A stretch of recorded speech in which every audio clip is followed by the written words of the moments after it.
Fanatics isn't just our name, it's who we are. Loyal, passionate fans dedicated to our favorite teams and to the sports we love. That's why we're honored to be able to offer fans the world's largest collection of official sports apparel and sports jerseys from all the leagues, teams, and players you love. We feature a wide selection of gear from every league, including NFL, MLB, NBA, NHL, and NCAA merchandise, which allows us to serve fans of football, baseball, hockey, basketball, lacrosse, soccer, golf, and everything else that gets your heart pumping. Go to fanatics.com by using the QR code on your screen right now to celebrate your teams.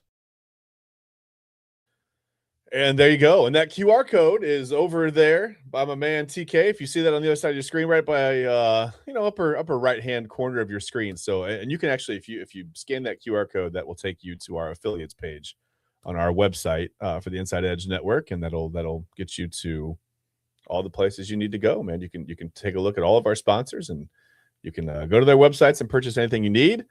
That aside, good morning. And it seems like we're having some Twitter issues again here, TK. We're not going out on Twitter, but we'll find out what's going on there. Anyway, good morning. It's good morning. Welcome to today's episode of Illegal Formation on the Inside Edge Network. I'm your host. I'm Chad Bryan. With me, as always, I got my man TK Dandridge. TK, man, we made it to another Saturday morning. I don't know how, but we did it. We made it through another week.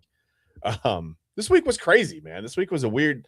So I don't know. One day it was 76 or whatever. That was great. It was almost 80 degrees, and then the next day it snowed. We had some storms and snow within about the same 5 hours of each other. That was fun. Severe storms, and then a little bit of snow. We really never know. Spring in Northeast Ohio is just about as unpredictable as the Browns, and we'll get to that later. We'll get to that unpredictability because we got to start with March Madness. We're in the midst of going from the Sweet 16 to the Final Four. We're going to figure out who we're going to have standing here, and just a little bit, just about maybe 36 hours or so. We'll know what's going on a little more. We're down to just a few teams left, right? We're getting there. It's this thing's progressing fast, man. From that start of the tournament, just that Thursday, that first day of the tournament, that I'm like, I'm always excited for that, and then it just goes so fast, and now we're almost done. We got to talk baseball. Baseball's back, man. TK, baseball. The Guardians are back. Kind of. Some of the Guardians are back. We got one Guardian on a tear right now offensively. Everybody else is kind of, we're going to ease into the season a little bit, and that's okay. Sometimes you got to ease in, right? Anyway, TK, how are you doing, man? Doing quite all right, man. Ladies and gentlemen, I'd like to remind you that the start of mud spraying has finally kicked into high gear. We're going to be getting these fluctuating temperatures for quite a while. It's snowing a little bit right now, a very light drizzle, I'd say. Kind of thought it was pollen flying around. That's how light it was. But, give it some time. Spring will actually be here for about 3 weeks, and then we'll go to summer. So, yeah. Summer sounds nice because you're right. It's mud right now. It's just that's all my yard is right now. I look and I see puddles everywhere. I see water standing in places where water doesn't normally stand, and it freaks me out. I see my grass too. I just watch it. It's blowing in the wind out there. And I'm like, well, in a couple of days it's going to need mowed, and I literally probably won't be able to mow my grass until it's March 28th now. I'd say it'll be, I don't know, if we get a random 5 or 6 days in a row where it's dry and maybe kind of windy and sunny, I might have a chance. Otherwise, TK, it's usually May for me, man. And I don't like that the grass is already starting to grow. It freaks me out a bit. So, well, whatever. We can watch grass grow, or we could talk March Madness. It's really up to you. I think we'll go to March Madness. I think we'll do that. So let's just get right into it, man. Let's talk about, I'm going to put the regions up there, put the brackets up for you. We got the East region, right? Duke takes down St. John 80-75. Good one. On your screen there. So Duke is going to go to its third straight. Well, they're in their third straight Elite Eight, right? Cameron Boozer, Isaiah Evans, Caleb Foster, all nice second half. It was down again in the second half of this game, TK. They were down kind of big, really. Started off a little slow. I think St. John had a 10-point lead early in the second half until their shooting kind of went cool. What happened? How does Duke keeps doing this? Duke keeps getting off to a slow start. First of all, How did they do it in this one? How did they come back? And can they keep doing this? Can they keep getting off to slow starts and coming back? Yeah, I think they need to be careful with that type of method. I understand that this is a very talented group, along with being a very well coached group. But the slow starts, man, Duke's got to do something about that. You talk about the slow start against Siena when they were down at 10 at the half, 10 or 11 at the half down to them. And they were only down by 1 point to St. John at half, but at the same time, like you had said, they had built up a 10-point lead sometime within the second half. They have the talent to withstand that, but I wouldn't take that with every team. This UConn matchup that they're going to have, hey, listen, I understand Michigan State was able to make a deep comeback on them as well. They narrowed that gap quite a bit. They got off to a huge lead against Michigan State. I think they were up, I want to say 24-6. They just kept hitting everything, but Michigan State kept grinding away. That's what you got to worry about. These teams are not going to quit by any stretch of the imagination. You got to be ready for the grit and grinders because they will come. St. John's had to put Duke on notice, like, hey, man, don't take us lightly at all. Getting that 10-point lead, and they were hitting everything. But then they get back to their inside-outside game. Cameron Boozer became a huge factor.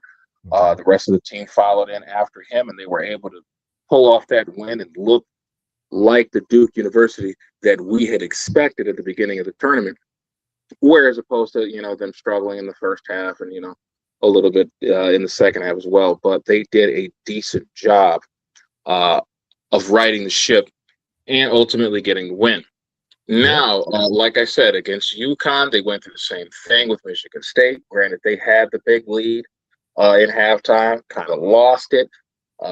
As Michigan State battled their way back, their players got big minutes. They got big minutes from Cohen Carr, obviously, and their big man Fuller. He was doing the inside-outside game.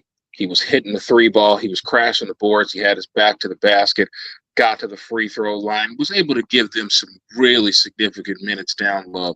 And they needed every bit of it. They were able to make a game out of that. Granted, they came up short. Tom Izzo coach teams are not going to take anything lightly. Win or lose, they're going to go balls to the wall every trip. And they gave us a great matchup last night. And listen, man, Duke and UConn, man, this could easily be the best game of the tournament. I was very shocked to see Houston go down last night to Illinois, but hey, this is March Madness. This is what it's about. But yes, this Duke-UConn game today is going to be extremely vital to the entire process that is 2026 March Madness. Yeah, I mean, you see Chauncey Billings there. Chauncey Billings 53. It says Duke versus Michigan national championship. Could be Chauncey. I don't know. I mean, I've got Arizona. It could be. Wouldn't doubt it. Yeah. I would never really count Duke out. I wouldn't count this UConn team out though. But yeah, so Duke UConn. I mean, that's the matchup. When is that game? That's when is it? 5:05 today, right? 5:05 tonight. Yeah, this evening, 5:05. We'll tip off there. So, all right, well, Duke UConn for on a trip on the line and two blue bloods there. That's kind of, I guess that was the predicted matchup. You can see it's a 1-2. That's what you expect in the Elite Eight, I guess. Let's move on to the South. Man, the Big Ten teams here. I don't know. Iowa took down Nebraska. Nebraska was like kind of like the darling of the tournament for a minute. But man, here comes 9-seed Iowa, the Hawkeyes, TK. Getting it done. They beat Nebraska 77-71 to move on to the Elite Eight. It's Sunday. You know what, Chauncey? You're right. It's I forgot. Here's what happens. I lose track of my days, and I literally thought it was Sunday for a minute. So no, it's not. Yeah, it's tomorrow at 5:05. I'm sorry about that. Good looking out. You know what? You're right. I'm gonna take your pick over my pick now, Chauncey. You're paying more attention than I am. So good looking out there. And then we got, like I said, Illinois, who took down Houston. You said, I mean, the tournament for me was Illinois just shutting down Houston. Basketball and for what it's worth, for all the teams that we see just chucking up threes, we also see some really old school basketball. That's one of the reasons I picked Arizona. I think Arizona's just got the inside out, the post game going, the old school basketball, pound it down low, and get the inside out game going. On the three, they don't really, they don't live and die by the three. They play old school basketball. That's why I like Arizona. But let's stick to the South region for now. Iowa, Illinois. all Big Ten matchup. Like I said, with a trip to the Final Four on the line. First of all, I guess we could talk about Iowa, Nebraska a little bit. Again, 77-71. You see the score. I think Iowa trailed most of this game, right? I mean, they were down. Never really too big. I think Nebraska started off quick, and then Iowa just sort of, that plotting style, man. They just got back into it, eventually took the lead and got the win. Tell me about Iowa, Nebraska, I guess, and tell me about Illinois, Houston a little bit. And let's get into this I guess the Iowa Illinois matchup. Let's talk about that. Man, just as I was getting ready to get all my corn in the basket, head down to the corn husking asshole down that Nebraska was about to have. And then they get upset by the Iowa Hawkeyes. Tell you what, man, really good game. The biggest thing for me, you look at the balance from the University of Iowa, man. You get 20 points from Sturge. You get 19 from Sage. You get 16 from Folagaris. You get 11 from Koch. You got that balance within those four men on that Iowa Hawkeyes team. And it was pretty brilliant. All the guys were able to fill in and do some of the little things that were able to contribute in the win. That was great as well. And then you think of the disparity on the Nebraska sideline. Tough shooting night for Rink Mast. Went just 4 of 15. 0 of 7 from downtown. Had 9 points in 33 minutes. Do you think you get a better performance from him? Maybe it's a different outcome. Again, you got Burke Buyuktunkel. I hope I pronounced that right. God, I hope I pronounced that right. I don't think anyone ever has. Yeah. Buyuktunkel had 2 points in 28 minutes on 1 of 7 from the floor. 0 of 4 from downtown. So you think just those two guys, you got 5 of 22 and 0 of 11 from downtown. They both contributed over 28 minutes of action, but were very non-factors in this game. Obviously, you had Bryce Sanford doing most of the heavy lifting with 25. He got some help from Braden Frager, who had 16, hit 5-3. So they did the best that they could to try to keep this going for the Nebraska Cornhuskers. But, hey, it happens. Sometimes the better team goes down, and this is exactly what happened.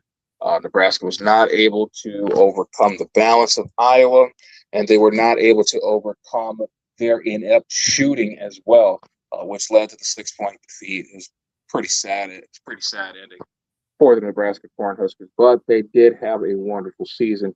Hats off to those guys. And for the Iowa Hawkeyes, man, just another chapter of a beautiful Cinderella story type season for their university.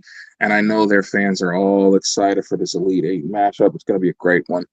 Illinois, Houston. Again, we want to talk about guys being shut down at the right time.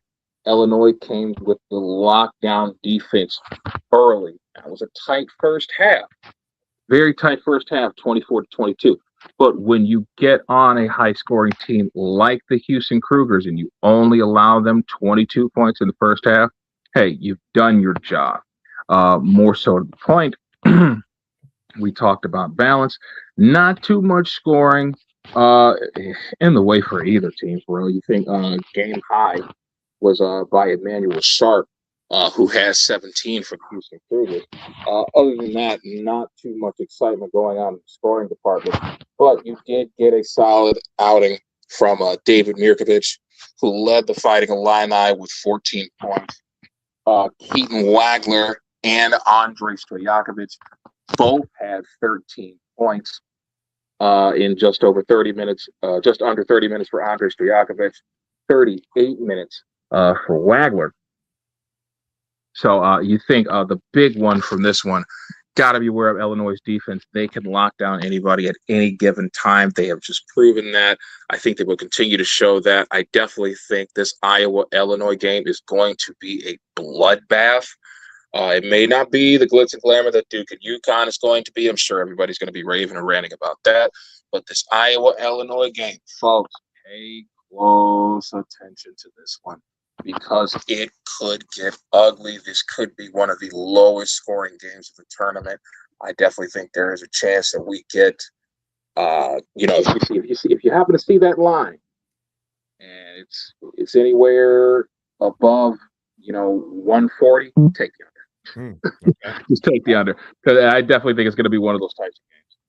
All right. Feels like a 55-50 kind of a game, doesn't it? Mm.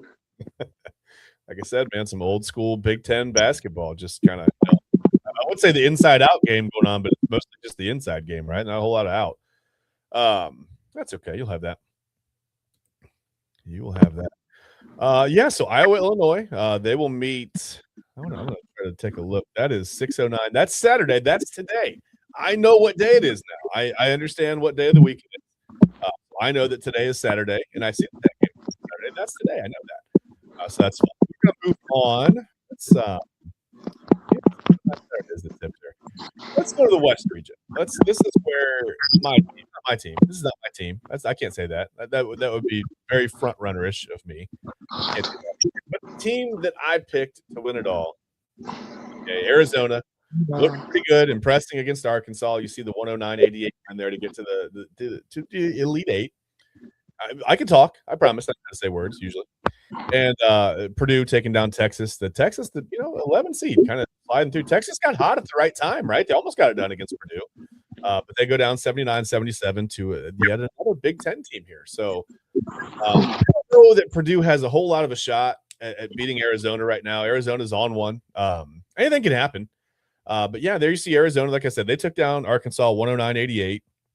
I guess tell me a little bit about that first. TK, tell me about anything that caught your eye on Arizona, Arkansas. We could talk about Purdue, Texas, and then we'll get into this Arizona Purdue matchup again. The 1-2 matchup, right? The Final Four in the West. All right, what caught my eye about the Arizona Arkansas game was seeing exactly how easily they can score. And just you talk about balance. I talked about balance a lot in this show. Arizona probably had the best display of balance within their team. You think of what Koa Pete was able to do. He lead the team with 21 points. Had an efficient game, 8 of 11 from the floor. He had 21 points. Didn't lead the team. My apologies. Braden Burry led the team in scoring. He had 23. He was 7-11 from the floor, 2-4 from downtown, 7-8 from the free throw line as well. Then you get 14 points from Jaden Bradley. You get 14 points from Toby Awaka. You get 14 points from Mateus Krivas. Listen, these guys came to outwork the Arkansas Razorbacks in every single way. And what better way than to have 6 players in double figures at the end of the game and to drop 109 points altogether? You overcame the storm. That is Darius Acuff Jr., solidified top 5 pick now in this upcoming draft. I don't care what anyone says. He's definitely going top 5 now. You overcome his 28 points in 37 minutes. You overcome Malik Thomas, adding 17 onto his. And it basically just kept everyone at bay. Granted, they still scored 88 points. You were able to outdo them with 109. So wonderful offense from the Arizona Wildcats from start to finish. Obviously putting up 54 points in that first half, and then putting up 55 in the second. Just keeping Arkansas at bay at all times and exhibiting that elite offense that we saw a lot in the regular season from the Wildcats. I don't expect them to repeat that again against Purdue, but that Arizona Wildcats offense is definitely elite. And I know Purdue is on notice for that, and they're looking for ways to shut that down and combat that the best way possible. It's going to be another good one. I definitely love what the Arizona Wildcats were able to do. And anytime you can do something like that against a John Calipari coach squad in March, that's something to be said for that. So, yeah, doing okay there. Well, the one thing that concerns me, if you're looking at it from a through Big Ten colored glasses, if you're saying, "Hey, I'm going to root for Purdue in this one because they're Big Ten. Those are my guys," right? Purdue was 14th in the Big Ten this year in 2-point defense, and we talked about Arizona does not rely on the three, so it's not going to take the Wildcats getting hot against Purdue to make something happen. They really just have to stick to what they do. And that's why I think I'm not going to say this one's going to get out of hand. I don't think it's going to be like a 109-88 situation. It could be, But I don't think Arizona is going to necessarily have any problem scoring against Purdue, and that's going to be a big problem for Purdue. I don't know that Purdue can necessarily keep up. And you talked about all the balance. I mean, they were balanced in every way. My goodness, man, right down to the box score. I mean, from individual scoring to the, like you said, 50, 54, 55 and a half. I mean, just unbelievable balance in Arizona. And if they're that balanced, that consistent, and that good across the board, they're going to be tough to beat really for anyone. Oh, yeah.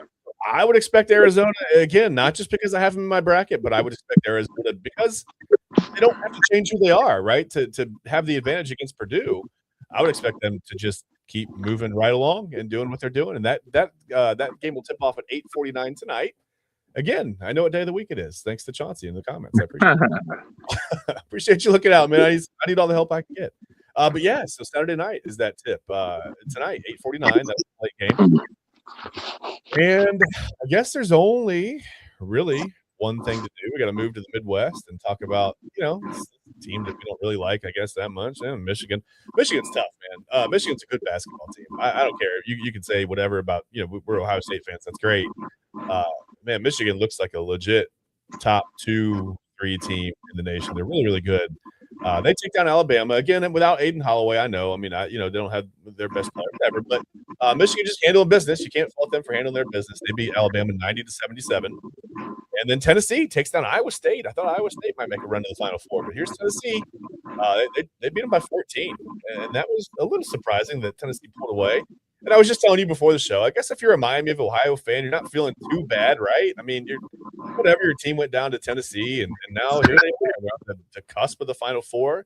I don't quite know if they have what it takes to get by Michigan, but we'll see. I mean, they defended the perimeter really, really well against Miami of Ohio. That's the only game I've seen of theirs in the tournament, to be honest with you. But yeah, they do it again. They beat Iowa State 76-62. So tell me a little bit about Michigan, Alabama. We'll talk about Tennessee, Iowa State, and then we'll get into this Michigan-Tennessee matchup for with a trip to the Final Four on the line. What do you think, TK? Yeah, again, the Alabama-Michigan game again started off very tight. Alabama looked great in that first half. Actually, they were able to, basically run the game that they wanted to run for a great deal of that first half. They scored 49 points, had a 2-point lead going into intermission. They looked really good. LeBaron Philon Jr. Was amazing in that first half. Finished the game with 35 points, 6 threes. But everything came apart for the Crimson Tide in the second half. Just 28 points. Michigan's defense was able to lock down. They were able to refocus and right the ship back to the way that they wanted things to go. And you think of the performances from Yaxel Lindenberg leading the Michigan Wolverines with 23 points. You got big production from Elliot Kaju as well. He had 17.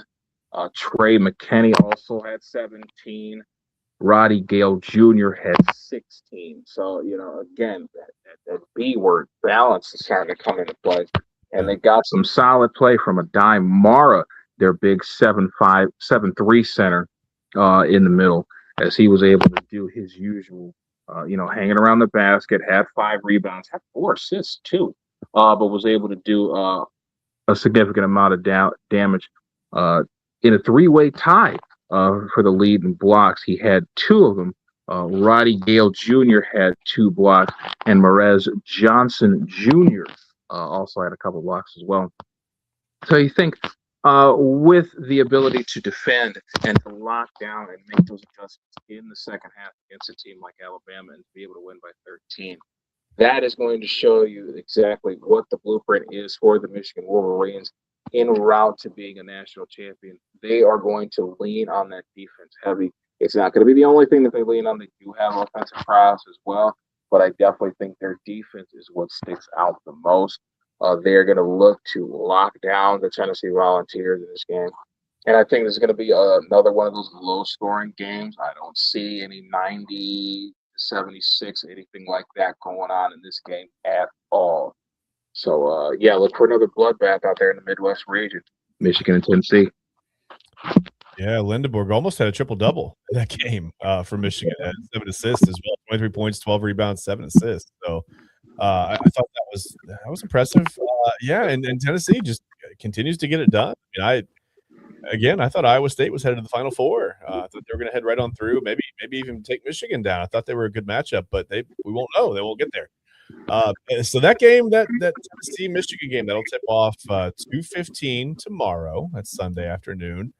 So yeah, some pretty good games coming up here. Like I said, in the Elite Eight with the trip to the Final Four on the line. We will see what happens. We'll see. If I can just stay alive with Arizona, I might have a shot in our ESPN bracket challenge in our Inside Edge Network bracket challenge. I'm 6 out of 8 right now, people. I don't know, TK. It's not looking good for me, man. It's not looking great. I'm with you. But I'm gonna pull this bracket down here. But yeah, I don't know. It's like I said, as long as Arizona stays alive, if they can get to the championship game and maybe sneak a win in. This is their deepest run, by the way. I think in over 10 years. I think the last time they were in the Elite Eight was like 2015 Arizona. So a bit of a tick downward for that program. Just a tremendous success. A little bit for about a decade, but now they're back in the Elite Eight. Seems like they're pretty tough, TK. I'm not gonna say they'll have an easy shot at getting to the Final Four, but pretty good basketball team. So we'll see. We are gonna take a break. Before we do, I want to talk to you about our sponsors at Alley Rose Fragrances. I've got the candle. I've got the spiced apple right here. My wife's been burning the other candles in her office. My kids are trying to steal them. I think they smell amazing. I'm serious. You think I'm kidding? I got to hide children. AlleyRoseFragrances.com. Please head there and I'll put this up on so you can see. For 20% off your first order, you're going to use that code Inside Edge 20, capital I, capital E 20. And if you've got kids, watch out. They're going to try to steal them because they smell amazing. All you have to do is open it. Like my kids come running, like, what's that smell? My wife was burning candles. They lasted so long. I mean, they're not the biggest candles, but they last such a long time. It's amazing.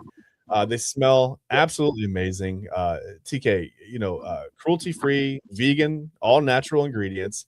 Things handmade right here in Charlotte, North Carolina, United States, right in Charlotte, North Carolina. The body mist, homemade as well. Everything homemade at AlleyRoseFragrances.com. Right by hand. So that's amazing. You're helping a small business. And like I said, my kids, they make great gifts. We wrapped one up and we put it in a bag. We gifted it to my teacher. It was her birthday, so we gifted that to her. She wrote a thank you note, said it smelled absolutely amazing. She was impressed with it. And the shipping turnaround time is something that got me, TK. We ordered our candles. I say this all the time, but it blows my mind. We ordered them on a Friday night, and the small business like Alley Rose Fragrance had them to us by Tuesday afternoon. I just thought that was really, really impressive. So, if you're looking for great gifts, listen, it's spring. Soon it's going to be. I know it's snowing this morning. We talked about it, but I mean, eventually we're going to be able to. We'll probably be able to open our windows, right? So yeah, you're going to want to light an Alley Rose Fragrances candle, open the windows, get the nice smell wafting all through the house. Your kids are going to come running. They're going to try to steal it. Make sure the candles aren't lit when they steal it. That would be bad. But yeah, please visit our sponsor. Again, it's AlleyRoseFragrances.com. And there's that code again, Inside Edge 20. That is for 20% off your first order. And please go see them for any candles, any body mists, whether it's for you, for a gift for a loved one. Your children's teachers are going to love them. Everybody's going to love them. Everybody loves a good candle, right? Everybody loves a good candle. So please visit our sponsor at AlleyRoseFragrances.com. As I said, we are going to take a break. We'll be back in about, give us like 5 minutes here on the Inside Edge Network. We'll be back. We're going to talk some baseball when we get back. We've exhausted our March Madness games. That's all we've got. That's it. We're down to just a few teams left. So that's why they call it the Elite Eight. It's only 8 teams left. So we're going to get we'll talk some baseball, talk some Guardians. Like I said, some Guardians are off to a hotter start than others offensively.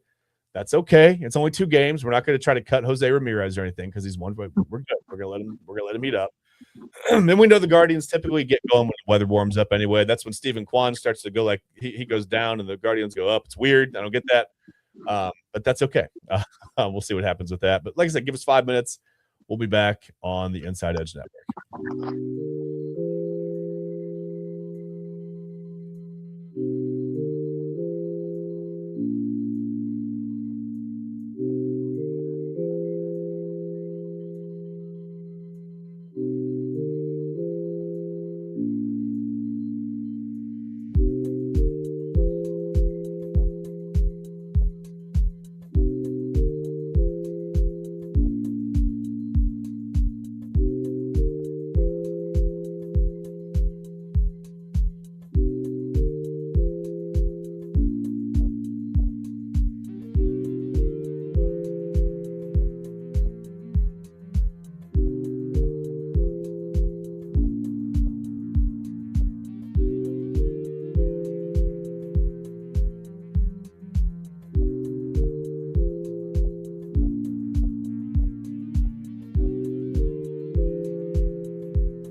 Whether you're searching for a baseball autographed by your favorite World Series slugger, a signed football by an iconic Hall of Famer, or the jersey of a world-famous soccer star, you've come to the right place. Here at sportsmemorabilia.com, the web's leading source of authentic sports memorabilia, you'll find more than 500,000 authentic products from nearly every professional sports league, team, and player. Not only will you find your next prized sports possession with ease thanks to superb customer service and tremendous site experience, but you'll have the satisfaction and peace of mind that every product listed comes complete with a certificate of authenticity and is fully backed by the sportsmemorabilia.com lifetime authenticity guarantee. Well, there you go. And we're back. Kind of. Now we're back. Hey, we're back. We made it. So baseball is back as well. We appreciate you for being with us on the Inside Edge Network. I understand we're having some issues on Twitter. I don't know why we're having this problem again, but this has arisen again. I can't understand why this is continually a problem. This is the richest man in the world, TK, and he can't handle his own social media site that he had to buy and ruin for everyone. So that's fun. But here we are. So baseball's back. Like I said, the Guardians are back. Some people are off to a little bit of a slower start at the plate. Others are not. TK, if Chase DeLauder, if he can stay healthy for the Guardians, right now, let me check my notes. He's on a pace to hit 243 home runs this season. I don't know if he's going to get there. Probably not to 243, maybe around 220 or so. But what a start for Chase DeLauder, man. I mean, we talked about, in spring training, he was looking good, especially the last game against Arizona, hits a couple of home runs, hit the bottom center, and you're like, man, if DeLauder can just stay healthy, hopefully the regular season can start like this. The regular season has started like this. DeLauder, unfortunately, 3 solo home runs, right? They've all, whatever, they've nobody on base, and that's okay. He can't help that. But yeah, DeLauder off to a scorching start right now. I mean, 444 with 3 home runs in 2 games. You can't really beat that. The rest of the offense has been right? I mean, they're 1-1. The game last night was interesting. I thought Gavin Williams pitched okay, but he walked 6 batters. So that's not really that's not gonna serve you well in the major leagues. I mean, he only gave up 2 hits over 5 innings, but you saw walking 6 batters, 3 runs, right? Despite striking out 7 as well. Like I said, some guys are off to a little bit of a slower start, and that's okay. You'll have that. I think, right now, Jose Ramirez is 1 for 9. Kyle Manzardo is 1 for 8 with about 5 strikeouts. So a little bit of a tough start for some guys. I don't know. I guess just have you gotten to watch the Guardians at all? I mean, what's your impression of just the first couple of nights of the season, and how are they looking? Have they surprised you coming out of the gate so early? I mean, it's 2 games in. It's ridiculous to try to guess what's going to happen for the rest. They could go 1-61 from here, and we'd go, wow, that was bad. But it doesn't matter. They're 2 games in. We can be excited about Chase DeLauder. We can be excited about some things. Tell me about the Guardians, man.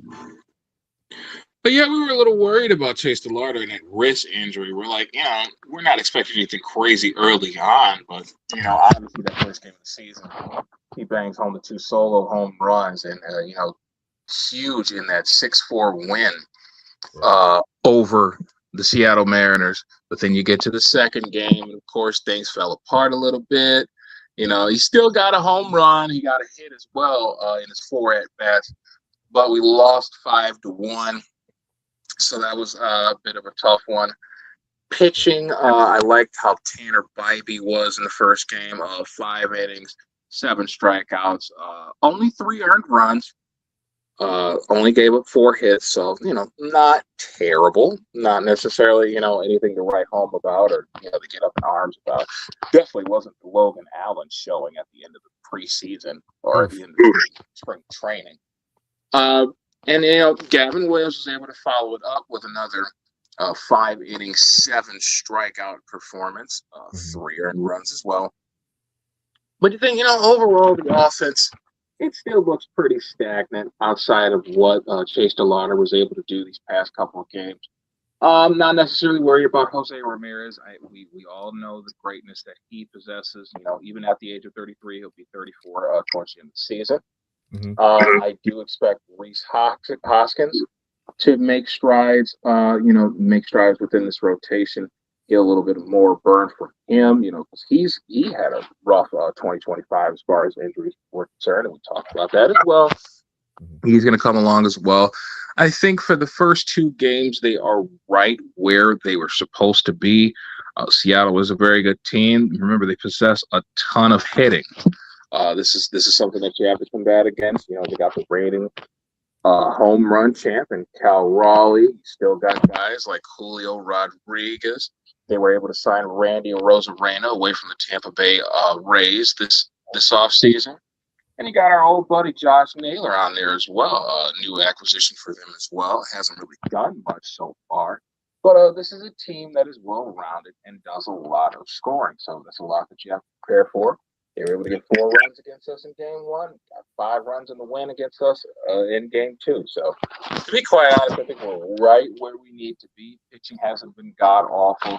You expect much of the same from both Tanner Bybee and Gavin Williams. To be able to put together those solid innings of pitching. Granted, the strikeouts, don't necessarily match with the, total outs, and they're not going to all the time. But at the same time, your pitchers are doing the best that they can to combat against these great hitting teams. I definitely thought Tanner Bybee was solid, as was Gavin Williams. Just need a little more from the offense, and I think it will come 2 games into the season. No need to panic just yet. Got 160 more to go. Yeah, reminds me of Major League when they're getting ready for the opener, and Charlie Sheen, is Ricky Vaughn sitting there, flipping the ball up to himself. And I think it was Jake Carr's like, "Hey, relax, rookie. You got 160 more to go." But it's like plenty of season to go right now, man. But yeah, hopefully, you don't want to see Gavin Williams walking 6 guys to start. That's going to be, it's going to be tough to keep runs off the board after walking 6 batters in a game and a start, especially in the major leagues. You're going to have some issues. But yeah, you brought up Reese Hoskins. I mean, he's hitting 5. He's 3 for 6 early with the double. So it seems like he's, at the end of spring training, he was starting to, I think, put the bat on the ball a little more consistently. And Hoskins is going to strike out. He's a guy he's going to swing and miss. It happens. But he also, if he's healthy and he plays 135, 145 games, he's going to hit you 25, 30 runs. So as long as he can get it going early, and a lot of people are thinking that Hoskins is going to be released early on by the guy. I don't see that happening. I don't know where that comes from, but yeah, I think Hoskins can give you a lot. Just nothing else. Like I've said, he's the right-handed power bat that kind of helps balance it out because they've got a ton of switch hitters, ton of lefties. They're very, very left-handed heavy in that lineup, and they're pretty susceptible to teams right in their own division, like the Tigers with Tarek Skubal and Framber Valdez at the top of their rotation, 2 lefties. So I think you want to keep Reese Hoskins around really at all costs, despite even if he gets off to a slow start. I think you want to keep him around and see what he can do, see if he can develop. Boy, I said, Thursday night on Inside Edge Primetime, we went a little bit early. We went 9 o'clock because the first pitch of the Guardians-Mariners game was at 10:10 out in Seattle for opening day. And I had said, I told Eli on the show, TK, I don't know if you saw it. I said, hey, look for Cal Raleigh there's going to be a regression to the mean a little bit. And I don't mean like, he's going to completely fall off the face of the earth, right? But I was like, I don't think he's going to hit 60 home runs again. And it's been a rough start, man. This Guardians pitching, Cal Raleigh started off 0 for 7 with 7 strikeouts, TK. So while you've got DeLauder on pace for about 243 home runs, we saw, it's always fun to do at the beginning of the year. Right now, you've got Cal Raleigh on pace for about 500 strikeouts, man. What do you think? Do you think Cal Raleigh is going to strike out every single at bat? I'd imagine he's going to run the ball at some point. But yeah, I mean, tough start. I mean, 0 for 7 with 7 strikeouts. It's got to be frustrating when you come off a 60 home run season. Now, literally, have not put a ball in play. You think he's got to be a little bit frustrated, maybe even pressing a little bit. But like you said, it's a long season. He's going to get going. But man, it's got to be a little frustrating, right? Very frustrating, even in so many words to say shocking for a guy like Cal Raleigh to be struggling so immensely, to start the season. But again, it is the start of the season. Yeah. I know a lot of guys really like to, get their feet underneath them, get them wet a little bit, soak them. and just try to feel your way throughout the season. It's 162 damn games. Obviously, not every game is going to be great. If he does happen to strike out 500 times, his contract needs to be rescinded, and he needs to give back every dollar that he has spent, which might leave him in a bit of a dire straight position if that was to happen. But we all know good and well that is not going to happen to Mr. Raleigh. Not a chance in hell or heaven, for that matter. This is a great hitter. This is a multi-time All-Star. This is one of the best players in the game. He will figure it out. Just got to give him a little bit of time. That would be the Chris Davis version of Seattle. Find that, whatever, and then never hit again. No, I don't think that's going to happen. But if he does strike out 5, I think I agree with you. Maybe cut him. He'd be a heck of a slow pitch softball player, man. I think he'd be a fun guy. But yeah, that's a tough start for him. 0 for 7 with 7 strikeouts is definitely a tough start. Yeah, I don't think that's going to keep going. But like I said, I do expect him to regress to the mean a little bit. I don't think he's going to hit, 55, 60 home runs. I mean, 45 to 50, sure. But I don't think he's going to approach 60 this year. And I could be wrong. I think that was a kind of a one-off thing. And that's a once-in-a-lifetime type of deal, man. 60 home runs was pretty impressive last year. I don't know that we'll see that again this year. Is there anything else that's catching your eye about the Guardians this year? I mean, it's only 2 games in. Again, I think the starting pitching needs to, maybe a little more crisp. Gavin Williams with 6 walks last night was a bit concerning. You don't want to see that going forward. I mean, when a guy, you're looking at Tanner Bybee and Gavin Williams as being like the 1A, 1B of this starting staff, right? You don't want to see your ace go out there and walk 6 guys in 5 innings. That's putting a lot of extra guys on base. When you play teams like Seattle, they're going to take advantage of that. I mean, Kyle Raleigh starting 0 for 7 with 7 strikeouts. I mean, they're going to score runs in those situations. Right. Can't do that against the Tigers. Can't do that against, well, really almost any major league team. You can't do that. So they've got to sharpen that up a little bit, right? Oh, absolutely. I hate to bring up old stuff, but this kind of makes the trade of Shane Bieber seem a bit premature, because you think, granted, you have solid pitching with both Tanner Bybee and Gavin Williams, like both guys, but I don't think they are necessarily of the echelon that Shane Bieber possesses, and I'm sure Toronto got a first-hand look at that as soon as he arrived and put on the uniform. So that's going to be something that we're going to have to overcome. You still got to see what's going on with the rest of your bullpen. Obviously, Logan Allen left an awful taste in your mouth that not even the finest of toothpaste can seem to erase, that or salt water. So you got some things to think about as far as the rotation, the rest of the bullpen. Again, it's a long season. Hopefully, it doesn't come to this, but yeah, we gotta tame the walks a bit. Too many walks. You think you get 7 strikeouts, but at the same time, how many walks do you have? Do you have as many walks as you do strikeouts? Kind of cancels it out a little bit. I'm sure these guys are very aware of that, and they're going to do everything that they can to probably tame that. But again, that's probably going to have to come with time. So we got to focus on that for sure. Well, we've got plenty of it. When you mention time, we've got 160 games left. I don't think it's time to panic or hit the alarm. I did say again.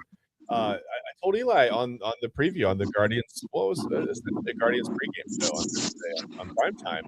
I said this is kind of a team that they don't have a lot of the depth that some of the other teams, Dodgers, the Mets, whatever, deeper farm systems, deeper, even deeper at the major league level. Dodgers was thinking more and more.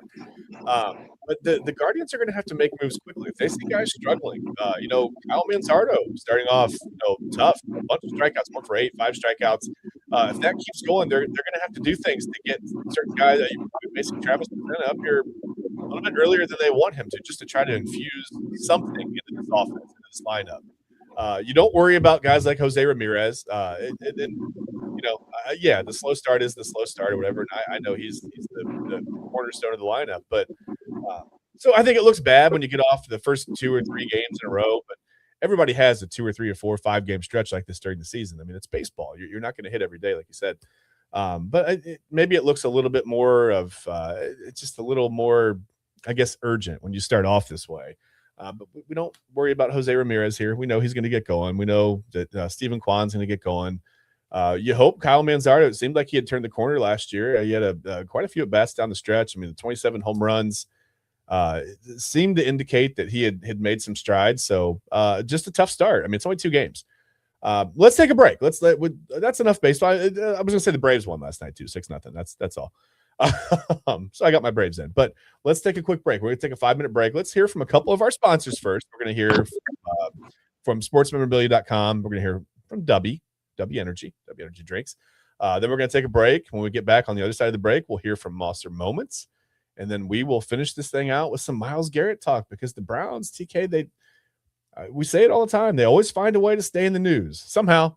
It's rarely good news. I can't think of any time when I've just been like, wow, the Browns really killed that, whatever that is. Man, it's been a long time since I've said that. Other than momentum, joy, happiness, positivity. Yeah, they kill those things. But I would like to say, I would love to have the Browns come out and have a press conference where I just go, man, this organization is like on the right track. Look at this. Like they figured it out. We would all love that. Man, wouldn't we love to see it? They turned the corner. They know what they're doing. They've got a plan. Instead of just go, what the hell are the Browns doing again? Like, why are they doing this? So again, let's hear from sportsmemorabilia.com. We'll hear from our friends there. We'll hear from our friends at W. We'll take a quick break. When we get back on the other side of the break, we'll hear from Monster Moments, and then we'll be back with you with just a few minutes of Myles Garrett talk, and then we have to get out of here. It's been almost an hour already, TK.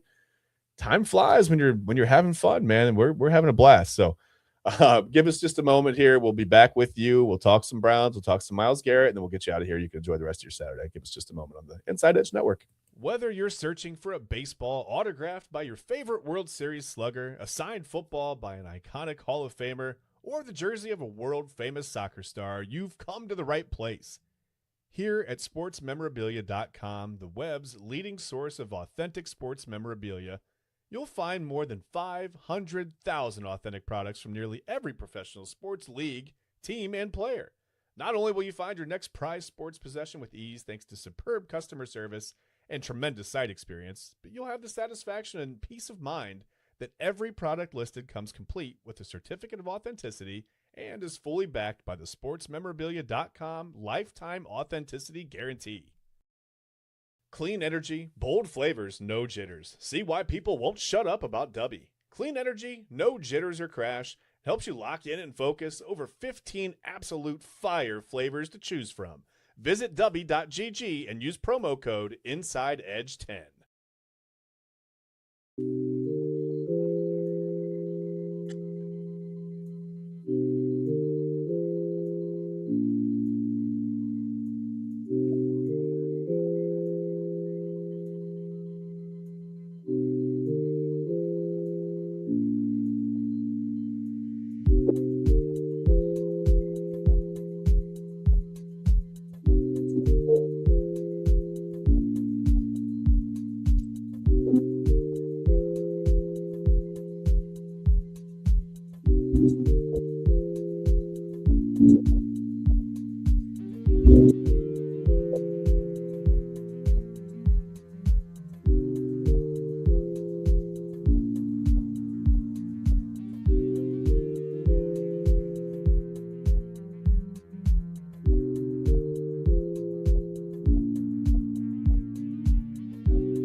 Mosser Moments Photography is a husband and wife wedding photography team based in Cleveland, owned and operated by Ryan and Hallie Mosser.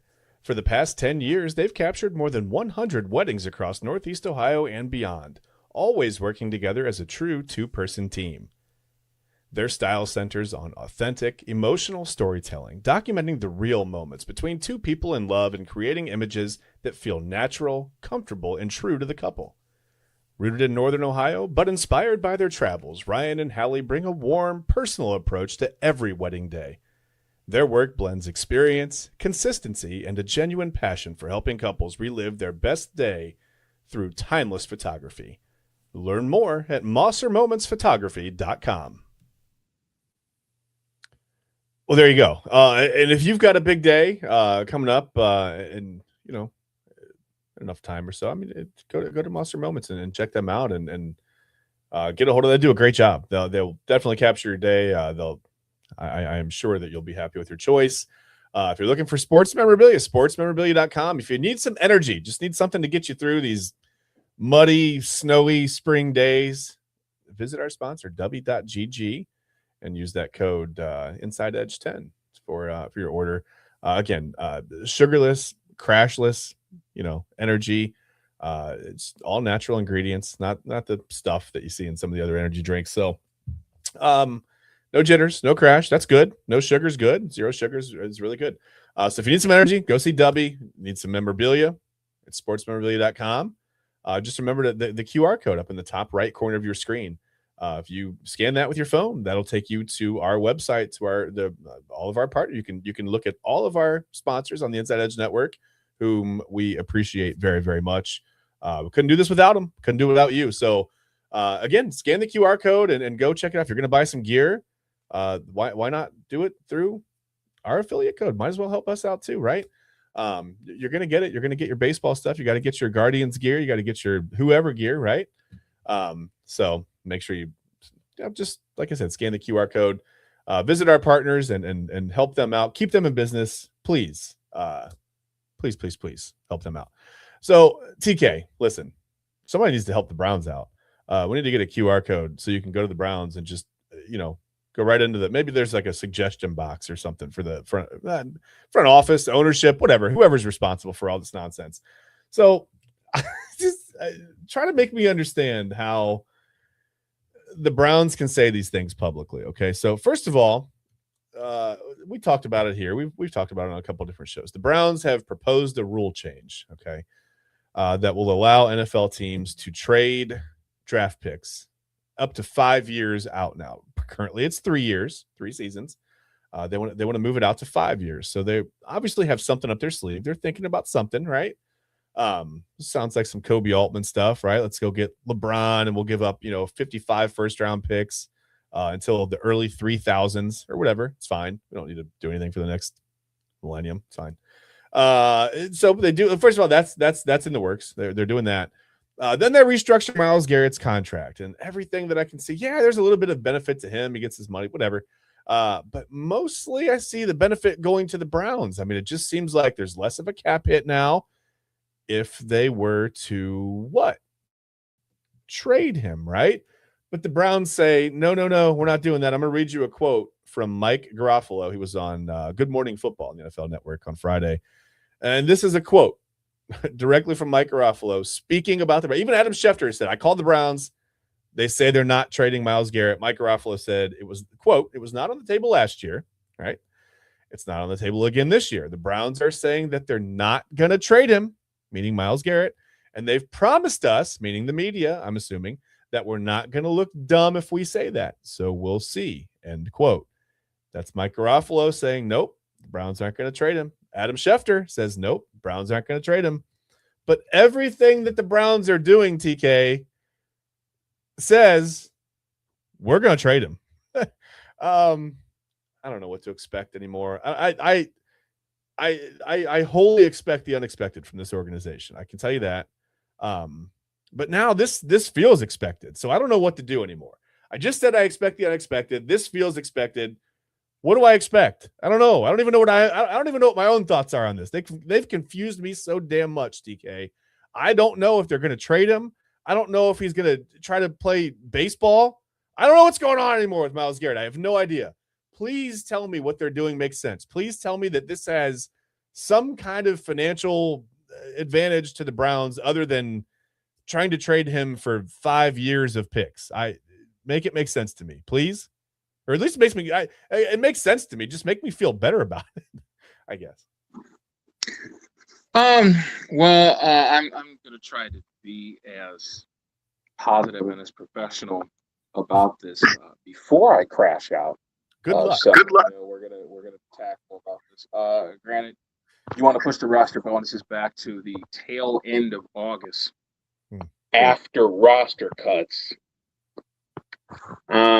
Yes, I do understand that it gives us a bunch of flexibility for the future, in case we wanted to do some type of trade, or if we possibly wanted to continue our free agency haul. Maybe this helps in the future. You can also have a few extra dollars to sign your draft picks as well, which I'm sure will be above the number 8, because we only had 7 last year. I definitely think at the very least we come out with 8 new rookies, drafted rookies on this roster. Depending on what happens with the UDFAs, we struck pretty well last year with UDFAs. Isaiah Bond, Aiden Huntington, to name just a couple of guys. Yeah. But with this, it does make cap flexibility more relevant for us. If we did want to make a couple of under the radar moves, either before or after the draft, that may help.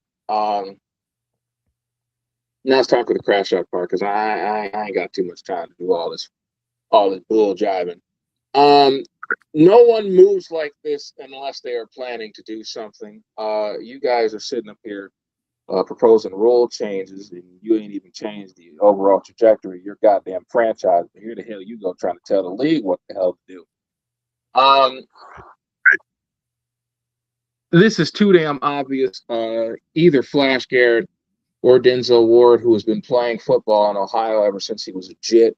They are both on the trading block. I do not care what anybody says.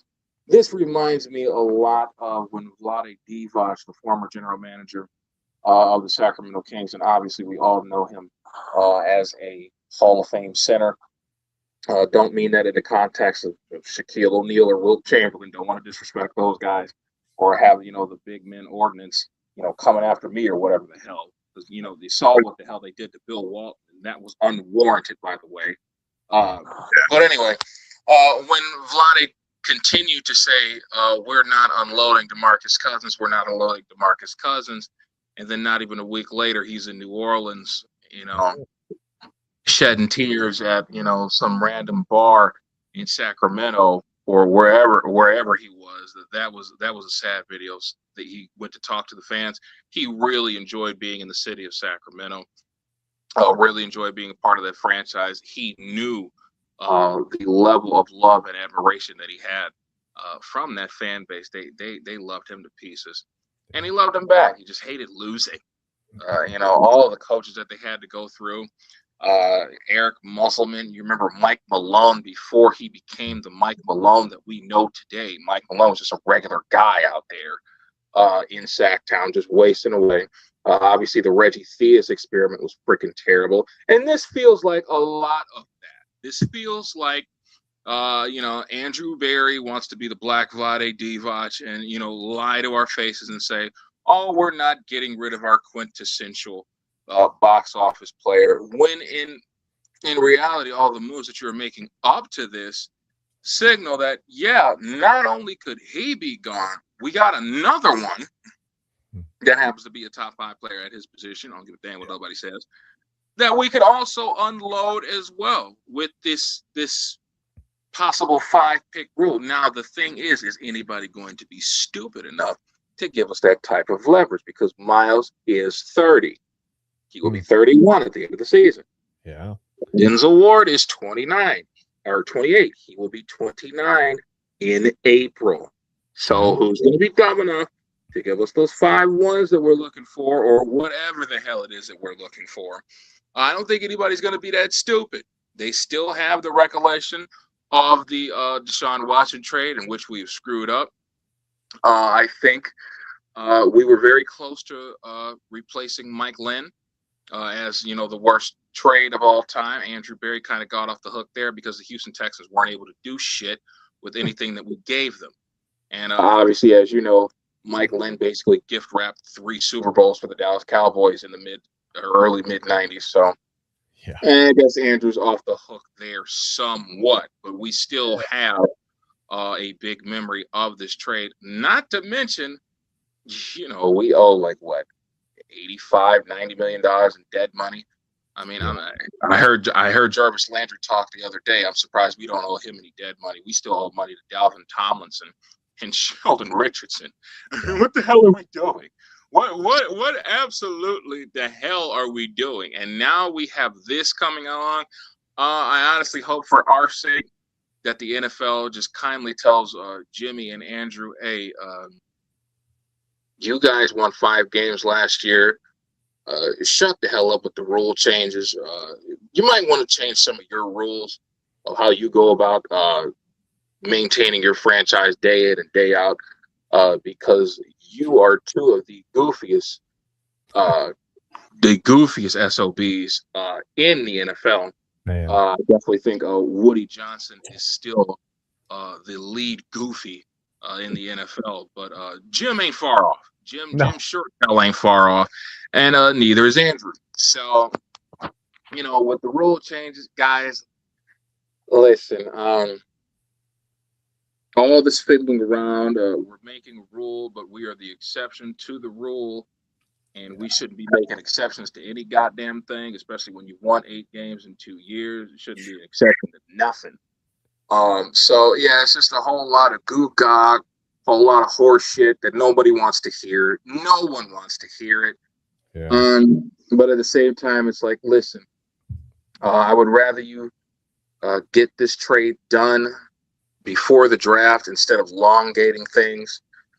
This is in a way, I find it unnecessary because at the same time, why are we restructuring the guy who just broke the damn sack record? We're restructuring his contract. Yeah. For what? So yeah, it's. I won't say it's as clear as day that 95 is out of here, but I definitely think it makes the most sense to help him pack and get him out of here as soon as possible. If you find a team stupid enough to give you the 5-1, which I do think he is worth, but as we have seen and as we have been proven time and time again, pass rushers do not win football games, especially if your offense is absolute horseshit, which it is. Now, I do have confidence in the young man, Shedeur Sanders, whether he changes his jersey number or not. I hope he doesn't. All them poor people that didn't spend all that money on their 12 jersey, and here you go try to switch to 2 to the very next season. How dare you? How dare you? But anyway, I do have faith that the offense will improve. I definitely think Shedeur Sanders takes a leap forward. Hopefully we don't run Quinshon Judkins into the ground and we get more of the good stuff that he got us last year. Yeah. Hopefully somebody arises from this receiving core. I know we've been unnecessarily hard on Jerry Jeudy. Son, you've dropped 26 passes in 2 years here. 26 that were allocated to you. I'm sure there's more. And we can find more easily if we look through the highlights. But anyway, you need someone. It's only about 34 targets. listen, my God. I mean, the crazy thing is, I don't even remember him dropping all those passes in 2024. I just remember all the bombs that Jameis Winston would hit him with, all those intermediate to deep balls that he would hit him with, and he was just gone, especially when he destroyed Denver on the Monday night game. Granted, it was a loss because Jameis can't stop throwing to the other team. But, other than that, it was a great season for him. At least he was completing most of his passes to somebody, TK. Yeah. Somebody catch them. Yeah. Somebody. But, just the massive step backwards last year in 25 is what has me worried, which is why I have been adamant with the Browns to please just draft Cadillac Tate if he is there at the number 6 overall pick. There is no need to overthink this. People continue to say that this wide receiver class is deep. Sir, the offensive line class is even deeper. Take the wide receiver. Just do it. Back to the Myles Garrett trade. As much as it's going to hurt to see a legendary defender like him leave, I think it's going to happen. I think it's going to happen. You do not move in this way unless you are planning to do something that circulates around moving him, acquiring draft capital, and I'm sure at the very least, a team will give you 3 1s for 95. Yeah, I think that's fair. 3 1s, maybe a couple of 2s, a 3, something if you can get it. I don't know. I mean, you gotta try to figure out what it's going to be worth. Typically, when you're an organization, a franchise, a sports franchise, you want to trade from a position of strength. And I'm trying to look up and down the roster. And I know the defense is really good, right? And it hurts to see Myles Garrett go. Again, like you said, unfortunately, quarterback pressures and sacks don't turn into wins here way. So the only real strength that I can see over the last couple of seasons for the Browns is losses. They've got 26 of those. Maybe we can trade some of those losses. I don't know. Maybe we can get rid of some of those first round picks. I don't know, man. Like you said, I unfortunately I do think this is the way that it's headed. I think Myles Garrett is on his way out. You said it best. I just don't think you do this. You just don't move like this unless you're going to do something with it, right? I can't imagine the Browns would propose a rule change and then not address that in any way. That would be by far maybe the most bizarre thing that they've done. And that's saying a lot about this organization. Saying that the Browns have done something more bizarre than anything else that they've done, I think is really that's a powerful statement. So then again, I wouldn't be surprised, TK.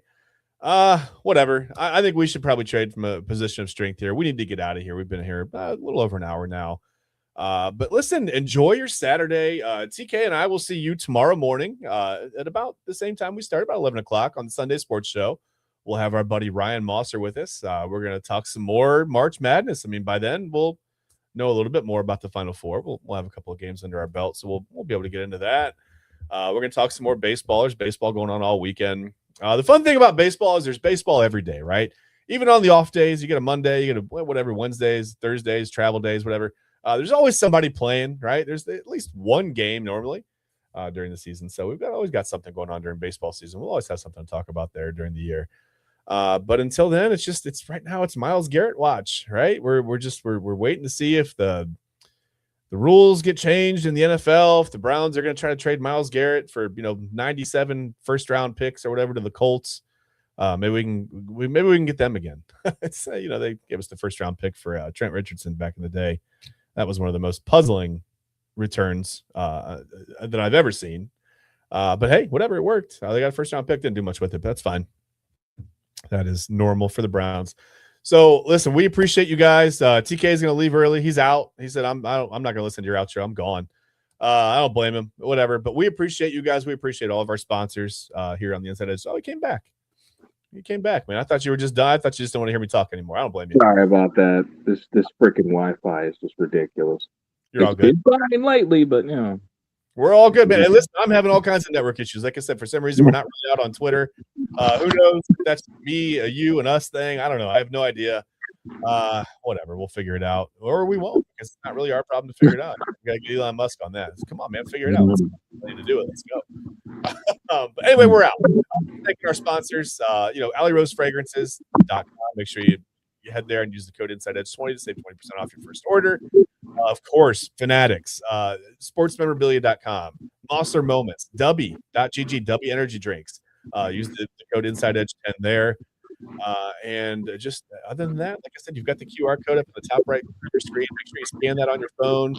Head to our affiliate page. You can see all of our sponsors. You can go right to their website and order anything that you need, whether it's energy drinks, sports memorabilia. You can hit up Monster Moments for your big day. If you got a wedding, you got something coming up that you want them to document, you can get a hold of them. You can go to Fanatics. You can get your maybe new Shedeur Sanders jersey. You can get your Myles Garrett, Eagles jersey when that happens, or whatever, wherever he goes. Boy, wouldn't it be funny, TK?